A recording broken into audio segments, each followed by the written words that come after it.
Hey, good morning. It's Anna. Happy Saturday, guys. I am out here on my patio. I've got my good old cup of joe, and I wanted to jump on live and share with you guys some of the questions that I've been getting on my Instagram post that I posted a couple of weeks ago. And I was asking people if they had questions about strength training, and I know that I got tons of feedback. I actually have 48 comments of people asking questions about strength training. Some of them are not relevant. Of course, some people are just like, how do I lose saddlebags? I'm like, that has nothing to do with strength training. But I wanted to answer some of the legitimate questions that people had, because there's a common misconception about how to gain muscle. There's a difference between building muscle mass and building strength. And there's also a combination of the two, right? And so there's different styles of training based on your goals and what you want to accomplish. And so those of you out there, good morning. Hello, how are you? And if you have questions about strength training, I want you to definitely throw them in the feed. You're going to be the first questions that I answer. I've got a couple on my little cheat sheet here that I wrote down from Instagram because I want to write a book now because there's so many questions that people have. Hey, what's up, Carrie? How's it going, Mandy? And if you guys have questions about strength training, let me know because I'd love to answer your questions first, especially if you're here live and you and I can kind of go back and forth with a Q&A. Because, I think that a lot of women out there really want a body that is fit, functional, strong enough to do the everyday tasks, right? But then to also feel strong enough to do other things, like other activities, take other adventures. I know I've got some clients of my own that are like, I want to rock climb and I want to do, this hike at Mount Idlewild and I want to take this adventure with my husband. But I haven't been confident enough in my strength that I can, make it, that I would actually enjoy it, right? So that's a very specific goal, and I think that's really, really important. First question I'm seeing from Mandy is, does strength training have to be always with weights? No. It doesn't, especially many people out there that are looking to build strength, right? I don't know how many people on YouTube are doing this really well, but with the body weight strength training, calisthenics, and things of that nature, using plyometric exercises to build strength, even isometric exercises to build strength, you don't need any weights. But listen, if you are a person that's trying to build muscle mass, like you're one of those females that are like, I want to be in that bodybuilding competition. I want to develop glutes. I want to develop biceps, and I want to build mass. I want to look bigger. I want to look stronger, right? A lot of times you have to add the weight because if you never increase the amount of load beyond what your body weight is, you're going to reach a plateau of muscle mass. But you're not going to reach a plateau of strength. There are so many people like myself who they don't like to build the load. They don't want to create the muscle mass because we don't want to be heavier. And it's not about the scale. It's about our functional ability. Like for me, I love to do activities like swimming and hiking and yoga and running. A lot of functional activities like that. I don't want to be heavier, right? But I want to be stronger. People look at me, they're like, oh, what do you weigh, 100 pounds? I'm like, hell no, I weigh 120 pounds. And it goes up and down depending on what type of strength training I'm doing because I'm dense. I'm a dense muscular person, right? I don't have a lot of muscle size, but I have a lot of muscular strength. So if you want more load, you've got to add the weights, which means you're going to build more muscle mass. But your muscle density will always increase if you're doing body weight exercises, but increasing your repetitions, increasing the intensity. Like if you're doing push-ups and you go to plyo push-ups, man, your muscles are going to be tearing and ripping. And when they do, and they rebuild, that's when you build that strength, right? And that muscle density. And that is really, really valuable for people. You're not actually needing the extra 20 pounds or 30-pound dumbbells doing chest press, right? But you can do that if you start doing some other modalities with body weight and increasing the repetitions and the intensity of that exercise, right? So it's very, very important. And it's all about your goals, right? Here we go. What's the best way to trim down with weights? So that's an amazing question, Rebecca, because if you want to trim down, right, there's two different things to think about. One is your exercise modality, and two is your nutrition, right? Because you know that when you're trying to trim down weight, usually you're thinking of excess fat, right? Excess body fat. You're thinking about your body composition. So we're made up of body fat, muscle mass, right? And your tissues are going to decide how much you weigh and the way that you look, right? So if you've got excess body fat, you've got to think about your nutrition and how you're burning that body fat, right? And how you're kind of changing your composition to be more muscle mass versus body fat.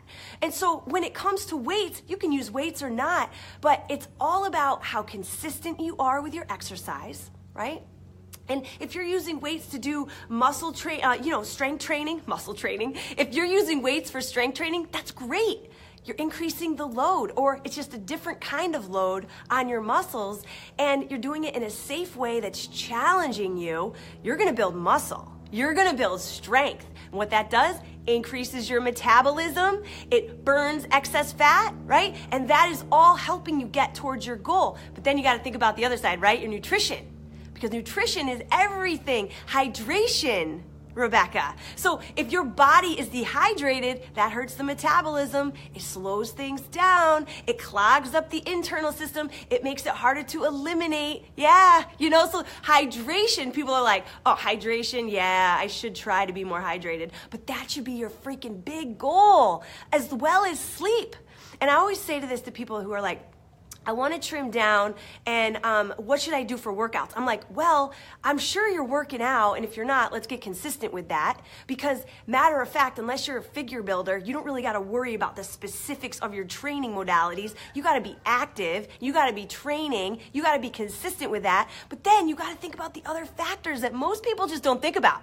That's nutrition, that's hydration, that's gut health. That's why I talk about superfoods all the time. That's why I'm on a cleanse. That's why this is something that's really, really important in sleep and recovery. Because if we don't do those things for our body, sleep is when you fully regenerate every day. Hormone levels get back to normal, right? You replenish the body again. So if you're not getting enough sleep, it's going to be very hard for you to train effectively. It's going to be very hard for your body to eliminate. It's going to be very hard for your stress levels to come down so that your cortisol isn't up and cortisol, high levels of stress in your body. Yeah, your body holds on to fat. It's like survival mechanism. So you've got to think about those other things when you're trying to trim it down, right? Cool. Thank you, Rebecca. I'm so glad I was able to answer your question today. Thanks for being on live. And let's see if we've got anybody else's question. Hey guys, are resistance bands good for building? And I don't know what the rest of that question is. How many times a week should I do weight? So we've got a couple different ones. Resistance bands are amazing, right? It's resistance. Same thing, right? And I want to talk about resistance bands for a second because this is a great, lesson that I think most people don't know is that the great thing about resistance bands is that it provides a lot of resistance on the eccentric contraction of the muscle, right? And so a lot of times when you're lengthening muscle, like you do a bicep curl, concentric, eccentric, when you're lengthening. And a lot of times when you're lengthening, that's when you're gaining a huge amount of strength, even more than the concentric, okay? So if you think about that and you think about resistance bands, you pull up, it's hard, right? You're like, oh God, and then you go down. If you just let your arms like fly down, you're not really using those bands the way they should be used. When you go down slow, you're fighting gravity, you're fighting the resistance as your muscles lengthening, and you're getting a huge amount of strength from that. So even when you're using those bands and you're pulling them apart and then you're bringing them together, if you use the bands slow in both movements, you're gonna get way more strength gains from those bands. That's why everybody that's using bands, and I'm like, oh my God, you're doing it so fast. I'm like, freaking missing the point, wasting time. Not wasting time. You're never wasting time if you're exercising. But if you think about it, you gotta slow things down. That's why even when we do core on POPSUGAR, or in my own Anna's Gym workouts for my Creators Club, you guys got to get into my club. My God, I'm having so much fun in there. I'm going into my gym. I am recording live workouts with me. I'm posting them in my club. Right now, we've got 4 BOSU workouts that I've recorded so far. And I am right now creating, actually, an awesome jump rope and free weight workout, like corner kind of circuit. Yes, I know. So I'm not going to give all the way the details, but it's so exciting in there because I actually get to kind of show you a lot of the different circuits I do in my gym to keep things fun. And you know what? My strength training goals are to be a functional, strong woman. Functional and strong. You know, it's like everybody worries about how much they weigh, right? But if your goal was actually changed and you were like, doesn't matter how much I fucking weigh. It matters how I feel. It matters what I'm capable of doing. Can I take that hike? Can I swim those laps? Can I use that jump rope for 1 minute at a time? Can I do those 10 push-ups? Can I do a pull-up, right? So what are the goals that you have for your life? Is it just to look thin? If that's it, you better really focus on gut health. You better really focus on your internal health. Because when it comes to losing weight, right, and it comes to having a small shape, then you have to highly, highly focus on your internal health and your nutrition. Exercise is highly important because that's what you need for strength. That's what you need for function, mobility, right? You want to be able to carry your groceries? You better have some freaking shoulder strength. You better have some bicep strength. You got to have leg strength. You got to have core strength. Otherwise, your back is going to ache. So many people say, like, why do we have to do these rotator cuff exercises? I got clients that used to complain all the time. Guys, listen, if you ever wonder why a trainer is making you do an exercise that does not feel relevant, then ask them, what is the point? Because they'll tell you, and then you'll be more educated, and then you'll stop complaining about it. I used to get clients all the time. I used to say, all right, we're doing our scarecrows. We're warming up here. Let's go. And they're like, oh, I hate this exercise. It's the worst. And I'm like, if you never want shoulder injuries, this is going to help you prepare for that. Listen, I got a question on Instagram that was, how can I prevent injuries in my shoulder? How many of you guys, show of hands, how many of you guys have had shoulder pain, have had a shoulder injury, a shoulder surgery? It is a nightmare. Once you have a shoulder pain, it can prohibit so many things from your fitness plan. Oh, we don't have that many people. Interesting. That's really, really good. I'm happy to hear that because it's one of those things where I hear all of the time. People say, oh, I can't do push-ups because of my shoulders. Oh, I can't do these shoulder exercises because of my shoulders. I can't do yoga because of my wrists and my shoulders. It's like, dang, girl, are you doing exercises to strengthen the joint integrity of those areas? That's important. In my gym routines, we're going to be doing so much of that stuff because it's highly underrated, right? Let me see here. Do you ever do pool running? Running in the shallow water? Heck yeah, absolutely, Ann. I love that stuff. I love swimming. I can't wait until we get a pool. We don't have a pool right now, and our other pool was like the size of a kidney stone, so I couldn't do laps in that thing. But when I used to work in Santa Monica, one of my clients had an outdoor pool, and it was so beautiful. It was an Olympic-sized pool, so I could do laps back and forth, and I got really good at swimming. I'm so out of practice now, but I cannot wait to get back into that. Sometimes I'll find a pool at a hotel that we're staying at when I'm traveling. Any opportunity I get, I try to get in the pool because, man, it feels so good to change up the modality of that workout, and swimming is such an incredible exercise modality. If you guys aren't doing swimming, then I highly suggest that you try to fit it in somewhere in your life, whether it's when you go on vacation, when you go to a hotel, when you go visit a friend that has a pool, if you have a pool and it's not freezing cold right now, or if it's indoor, then maybe you could get it in. But man, oh, do I love it. So one of the things to help you avoid shoulder injury, number one, stretch. I have my producer, actually, Genevieve. She'll kill me for telling you this. But here she is, strength training, going to all sorts of classes. She's so active and she is so strong. The girl can kick my butt in mostly anything. She is so badass, but she wasn't stretching after workouts, her upper body at all. No kind of tricep stretch or shoulder stretch or chest stretch or anything. And I'm like, what? And she had a massive injury in her shoulder. So then she started getting treatment. She started stretching. She started doing that every time, doing rotator cuff stretches, doing all sorts of stretches in her upper body. And guess what? Pain gone, right? So sometimes it can be as easy as stretching, right? Mandy, I did not see your question. Please ask it again, because I have no idea where it is in the thread. I've done one triathlon, and it actually wasn't a customary triathlon. It was a kayak. Well, first it was a 27-mile bike ride, then it was a 5-mile kayak, and then it was a 6-mile run. And it was massively, massively challenging. Absolutely. And the reason it was, because one, I didn't train for it, which is a huge mistake. I will never do that again. Please train for these things if you do them, people. God, I don't know who I thought I was. I didn't think it was going to be that hard, which is crazy for me to not think I'm going to die on that. But the transitions were very hard because you go from working on 27 miles of biking, so my legs were hugely, inflamed because all the blood and the muscles that are working and tearing the whole time.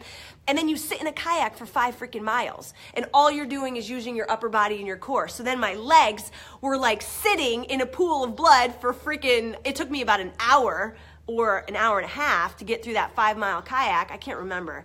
And then I had to get off of that kayak, and I hardly moved my legs. My legs were so stiff when I got out of that kayak. And then I had to run 6 miles, and it was hills, valleys, all sorts of stuff. So it was the transitions of my body being able to handle that intensity of each task that was really difficult, which is why you needed to train for that stinking thing. Mandy, is there any strength training that helps lower stomach fat? So listen, any kind of strength training is going to strengthen your core, isn't that great news? Isn't it great news that no matter what exercise you're doing, you're strengthening your core? Yes, that's fantastic news. And yes, there are specific exercises that you can do for your rectus abdominal muscles. And remember, they're all connected, right? Your rectus abdominal muscles is a whole abdominal wall in the front of your stomach. And they work together when there's any kind of flexion, extension, bending, side bending, twisting, whatever, right? So if you're doing core exercises, awesome. If you're lifting your lower body, you might activate your lower rectus abdominals a little bit more, right? If you're doing those legs, bicycle crunches, if you're doing leg lifts or hip raises, yes. But when it comes to lower stomach fat, listen, I can't emphasize this enough. You'll never see those abdominals that you're strengthening until you work on your diet and your gut health. This is why I do these gut health cleanses so often. This is why I do my 3-day refresh every 3 months. I do my 21-day ultimate reset cleanse once a year. This is why I drink Shakeology every day, because it's helping my internal health. When your internal health is healthy, you're pooping every day, maybe twice, which I do, TMI. But if you're doing that twice a day and you're getting it all out, you're flushing your system every day, you're staying hydrated, you're not holding on to excess fat, your diet is healthy, so you're not gaining fat, you're allowing your body to release. A lot of people start saying, well, I'm just not going to eat that much. Well, that's just a terrible strategy, right? Because when you do that, your body goes into starvation mode. And then your body's like, oh, I'm going to hold on to every single thing that you eat. So if you had that cookie, your body's like, I'm holding on to that forever. So think about eating quality foods, right? Lean foods, so that you can then release this excess fat. And that's what's going to show those muscles. So many people ask, how can I get rid of, what strength training exercises should I do to have stronger, to have a tighter lifter butt or stronger abs or whatever. I'm like, no matter what you do, you're strengthening your muscles, but you've got a couple different things going on. You've got your skeletal system, which is all your muscles. And then you've got all of the excess, whatever kind of tissue layer it is. It could be fat, or it could be lean muscle. So in order to see the muscle, you've got to get rid of the fat. And when you do a healthy diet and your body is eliminating and you are healing from the inside, you're able to see those muscles. And that's when you get rid of the lower stomach fat. That's when you get rid of the saddlebags. That's when you get rid of, whatever flab you're trying to get rid of. And honestly, to tell you the truth, sometimes people think that they shouldn't have anything, but you should. You look healthy when you have a little bit of subcutaneous fat, okay? You don't want to be a person that's like a stick figure. You got to have some of that, right? And I do too. And people are always like giving me comments. I see them on YouTube. There's the haters out there, trust me. They're like, oh my God, Anna's got, belly or whatever. I'm like, yes, screw you. So what? I got some fat, but that's a good thing. Because you know what? It keeps my energy high. It allows me to exercise and do those long runs and those swims that I like. I don't need to be like a 5% body fat person. That's just not how I want to look. Actually, I want to have tissue. I want to have some of that fat. It's good for us. But too much is when we're unhealthy, right? That's when we don't have the energy. That's when our excess fat is actually draining us. And we're carrying too much of a load and we're not able to do the things that we want to do with optimal energy and vibrancy and feel our best, right? Perform at our best. That's the excess fat that you want to lose. But don't get so crazy about everything, like every single piece. Like I see some people, they'll grab, but do you see this? Do you see this? Do you see, Anna, do you see this? I'm like, yeah, do you see mine? I got it freaking too. It's okay. It's called your body. Right? It's called skin and tissue, and we should have some of it. But we should be strong, and we should have muscle, right? So these are important things to think about, you guys, right? And not to get obsessed. It's like we got to get over the obsession of perfection. Really, it's out of control. And if we think about the purpose behind why we're strengthening, why are we trying to be strong women and look strong and have muscle so that when we flex that bicep, it's freaking there. Man, most of my clients got bigger biceps than me, right? And I'm like, cool, that's because they're training harder than me. They're strengthening and they're lifting heavier than me because that's their goal. My goal is my goal. Your goal is your goal. You got to do what you want to do based on your goals for your life. I want to be functional. I want to be able to go around in my garden and squat down low and pick those weeds because I have strong thighs. I got a strong back and a strong core and strong arms, and I can do the things that I want to do. You want to garden? You got to have those strong legs. You want to have that strong back. Right? You want to be able to go and climb and hike? You better have good cardio. You better be doing some of that hiking and some of that walking and running, right? Some of that jump roping. So these are the things you guys want to think about. And be a stronger version of yourself. Like if your one goal this year in 2018 was to be a stronger version of yourself, not even just physically, but mentally and emotionally, think about where your life would go. Think about the people that you could impact. Think about your family. Think about your loved one. Think about all of the people in your life who, if you were stronger and you thought so much more empowering than you did in 2017, get rid of the negative self-talk. Get rid of the body, criticizing the body in the mirror. Get rid of the perfection. Get rid of the guilt that you might feel. Get rid of the expectations of, what you think you should look like, right? And really just start to embrace who you are and start to love who you are and start to really appreciate all the gifts that you have, not all the things you don't have. And really start to say, you know what? I'm doing this for me because I love myself, not because I hate myself. Think about all of that strength that would change your life and how it would actually impact your kids who look up to you, who are sick of hearing mom put herself down, or the husband that's sick of hearing you not talk about yourself in a good light when they're in love with you. They love you. They think you're amazing. And then they hear you say the opposite. How does it make them feel? Not good, right? And so we've got to think about other people too in our lives. I know that even when my husband and I are talking about our goals and what we want to accomplish and the things that we want to do, it's like, man, it's a partnership. We're doing it for each other. And so if you've got a goal for yourself, think about how that's also going to help others, how it's going to impact the people that you love, the people that you're in partnerships with. And then don't just do it for you, but do it for them too. Because when we have that extended benefit that's going to help and impact others, man, it makes it so much more worth it, doesn't it? Exactly, right? Cool. Let me see if there's any other questions. Lena, you work in a woman's gym, afraid about starting a good, healthy program. They think they can't eat what they want, don't understand that the diet is not a form of restriction. Yeah. Thank you for that comment. I appreciate it. I love the feedback. This is such a great conversation for a Saturday, isn't it?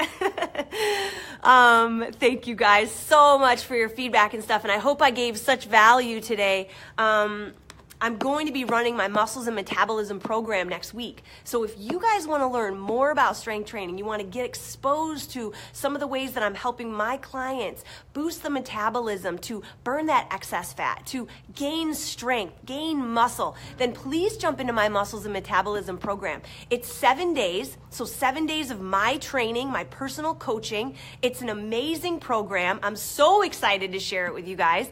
It's so much fun to see people actually like get these insights and learn and start to gain this strength and this momentum. And then you can continue using the calendar that I give you for a few weeks, extending beyond the 7 days. The 7 days is just my personal coaching, but all the tools that I give you are downloadable. You can keep them. You can keep using them for weeks, okay? Because I know that if your goals are to get strong, to lose excess fat, to feel so functional and just alive and energized, then you're gonna love this program. And once you start doing that, you'll start to think too, like, well, what else do I need to get my body to the place I want? Your next step might be, you know what, Anna, I really want to do your 3-day refresh cleanse. I want to get my internal health really in check, my gut health. I also have a free 7-day gut health course, which is basically the 7 different tools that I use every year throughout the year to have optimal gut health. And this isn't stuff that I'm not giving you fluff. I'm giving you actual tools, resources, and strategies that I use to have my optimal gut health. You know, some people ask me all the time, Anna, what do you eat? Anna, what do you do to that? Anna, what do you do? I'm giving you what I do for my gut health. Because honestly, I'll tell you right now, when I was a young trainer and I was eating fairly healthy, I thought, and I was strength training, I still did not have good internal health because I didn't understand what I needed to do. You have to go above and beyond, because today's age, with us, you know, eating the things that we eat, you know, like going to Renzoni Winery and having their freaking pepperoni pizza and a glass of wine. I do that, right? And I know that there's a lot of the foods that are in different restaurants and things that I'm not making at home that I'll occasionally have that start to clog up my system. And if I don't do the things that I do on a daily basis to help my internal health, whether it's keeping my internal health very alkaline and not acidic, keeping myself hydrated, keeping myself full of nutrients and superfoods, keeping my pre and probiotics so that my gut, my enzymes in there are working at optimal levels. If I'm not doing that stuff every year, you guys, I'm just not going to have the greatest energy. I'm not going to have the best, in and out elimination. Remember, what goes in must come out. Otherwise, it's in there and it's clogging things up. Right? So the 7-day gut health course is extremely helpful. All the resources that I use, and I highly suggest that you check that out after the 7-day Muscles and Metabolism program. I am so excited for anyone that wants to jump in that. So I hope you guys will, and I hope I gave you a ton of freaking value. Thank you for your great comments. I just want to know if I can gain muscle without lifting. Well, you have to lift your body weight at least. You have to overload your muscles beyond what is normal to gain muscle. That's just the way it works, because the way you gain strength and the way you gain muscle is when you tear your muscle fibers and then they rebuild. And they rebuild and they pack on. And so that's how you gain muscle and you gain strength, because when you increase the number of muscle fibers, You increase the number of fibers that can contract to lift load, which is then how you get stronger. So I can pick up 5 grocery bags because I have that many muscle fibers that I've built to be able to contract and hold that amount of weight. So you have to lift. I mean, you don't have to lift weights, but you have to lift some weight beyond what is normal for your body, right? So if you're doing multiple repetitions of a push-up, you're doing stuff, right? That's overloading the muscle beyond what it does on a daily basis when it picks up its tea, right? So you've got to do that kind of thing. I hope that helps you out. Cool. Awesome. I'm glad you guys. What's up, Prague? It's good to see you. All right, cool, guys. Well, hey, I am so excited I was here to join you on a nice Saturday morning, and I hope you have an amazing rest of your weekend and that I see you in the Muscles and Metabolism program. The link to enroll is in the description of this video, and I will see you guys soon. All right, bye.